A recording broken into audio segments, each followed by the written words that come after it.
I'm Jeremy. Today is day 62 of reading the Harry Potter series. Let's get started. Today we're reading Harry Potter and the Chamber of Secrets. Day 4.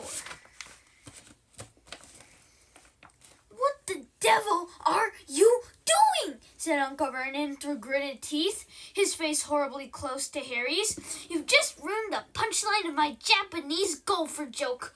One more sound and you'll wish you'd never been born, boy. He stomped flat-footed from the room. Shaking, Harry led Dobby out of the closet. See what it's like here? He said. See why I've got to go back to Hogwarts? It's the only place I think I got friends. Friends who don't even write to Harry Potter? Said Dobby slyly. I expect they just... Wait a minute, said Harry frowning. How do you know my friends haven't been writing to me? Dobby shuffled his feet. Harry Potter mustn't be angry with Dobby. Dobby did it for the best. Have you been stopping my letters? Dobby has them here, sir, said the elf, stepping nimbly out of Harry's reach.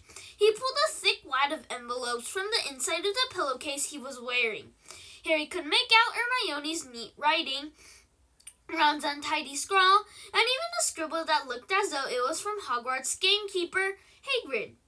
Dobby blinked anxiously up at Harry. Harry Potter mustn't be angry, Dobby hoped. If Harry Potter thought his friends had forgotten him, Harry Potter might not want to go back to school. Sir? Harry wasn't listening. He made a grab for the letters, but Dobby jumped out of reach. Harry Potter will have them, sir, if he gives Dobby his word that he will not return to Hogwarts. Ah, sir, this is a danger you must not face. Say you won't go back, sir. No, said Harry angrily. Give me my friend's letters. Before Harry could move, then Harry Potter leaves Dobby no choice, said the elf sadly. Before Harry could move, Dobby had darted to the bedroom door, pulled it open, and sprinted down the stairs. Mouth dry, stomach lurching, Harry sprang after him, trying to not make a sound. He jumped the last 6 steps, landing cat-like on the hall carpet. Looking around for Dobby from the dining room, he heard Uncle Vernon saying, Tell Petunia that funny story about those American pumpers, Mr. Mason. She's been dying to hear. Harry ran up the hall into the kitchen and felt his stomach disappear. Aunt Petunia's masterpiece of a pudding, the mountain of cream and sugar violets, was floating up near the ceiling. On top of the cupboard in the corner crouched Dobby. No, croaked Harry. Please, they'll kill me. Harry Potter must say he's not going back to school. Dobby, please, say it, sir. I can't. Dobby gave him a tragic look. Then Dobby must do it, sir, for Harry Potter's own good. The pudding fell to the floor with a heart-stopping crash. Cream splattered the windows and walls as the dish shattered. With a crack like a whip, Dobby vanished. There were screams from the dining room, and Uncle Vernon burst into the kitchen to find Harry, rigid with shock, covered from head to foot in Aunt Petunia's pudding. At first, it looked as though Uncle Vernon would manage to gloss the whole thing over. Just our nephew, very disturbed. Meeting strangers upsets him, so we keep him upstairs. He shooed the shocked Masons back into the dining room, promising Harry he would flay him to within an inch of his life when the Masons had left, and handed him a mop. And Petunia dug some ice cream out of the freezer, and Harry, still shaking, started scrubbing the kitchen clean. Uncle Vernon might still have been able to make his deal if it hadn't been for the owl. And Petunia was just passing around a box of after-dinner mints when a huge barn owl swooped through the dining room window, dropped a letter onto Mrs. Mason's head, and swooped out again. Mrs. Mason screamed like a banshee and ran from the house, shouting about lunatics. Mr. Mason just stayed long enough to tell the Dursleys that his wife was mortally afraid of birds of all shapes and sizes, and to ask whether this was their idea of a joke. Harry stood in the kitchen, clutching the mop for support, and Uncle Vernon advanced on him, a demonic glint in his tiny eyes. Read it, he hissed evilly, brandishing the letter the owl had delivered. Go on, read it. Harry took it. It did not contain birthday greetings. Dear Mr. Potter, we have received intelligence that a hover charm was used at your place of residence this morning at 12 minutes past 9. As you know, underage wizards are not permitted to perform spells outside school, and further spell work on your part may lead to expulsion from school. Decree for the Reasonable Restriction of Underage Sorcery, 1875, Paragraph C.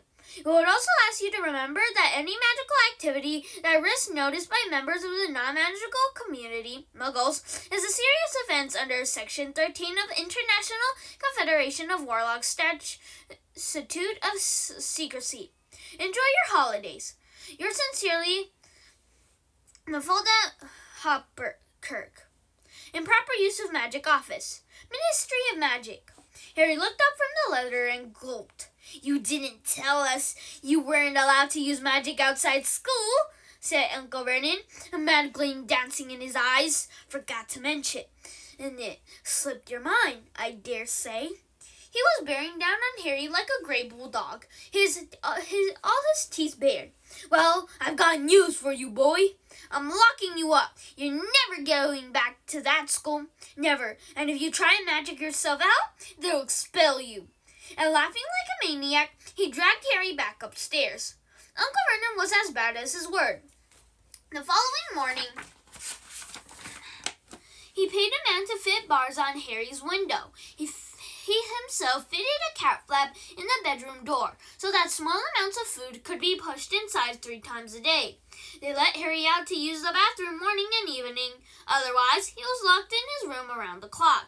3 days later, the Dursleys were showing no sign of relenting, and Harry couldn't see any way out of his situation. He lay on his bed watching the sun sinking behind the bars on the window and wondered miserably what was going to happen to himself. What was the good of magicking himself out of his room if Hogwarts would expel him for doing it? Yet life at Privet Drive had reached an all-time low. Now that the Dursleys knew they weren't going to wake up as fruit bats, he lost his only weapon. Dobby might have saved Harry from the horrible happenings at Hogwarts, but the way things were going, he'd probably starve to death any day. The cat flap rattled and Aunt Petunia's hand appeared, pushing a bowl of canned soup into the room. Harry, who inside were aching with hunger, jumped off his bed and seized it. The soup was stone cold, but he drank half of it in one gulp. Then he crossed the room to Hedwig's hair and dipped the soggy vegetable at the bottom of the bowl into her empty food tray. She ruffled her feathers and gave him a look of deep disgust. It's no good turning your beak up at it. That's all we've got, said Harry grimly. He put the empty bowl back on the door next to the cat flap and lay back down the bed, somehow even hungrier than he had been before the soup. Supposing he was still alive in another 4 weeks, what would happen if he didn't turn up at Hogwarts? Would someone be sent to see why he hadn't come back? Would they be able to make the Dursleys let him go? The room was growing dark. Exhausted, stomach rumbling, mind spinning over the same unanswerable question, Harry fell into an uneasy sleep. He dreamed that he was on a show in a zoo, with a card-reading underage wizard attached to his cage. People goggled through the bars at him as he lay, starving and weak, on a bed of straw. He saw Dobby's face in the crowd and shouted out, asking for help. But Dobby called, "Harry Potter is safe there, sir," and vanished. Then the Dursleys appeared and gently rattled the bars of the cage, laughing at it. "Stop it," Harry muttered as the rattling pounded in his sore head. "Leave me alone. Cut it out. I'm trying to sleep."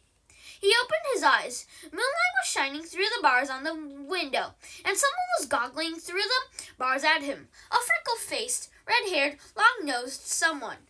Ron Weasley was outside Harry's window. Thank you, everyone. That's all for today. Bye. See you tomorrow.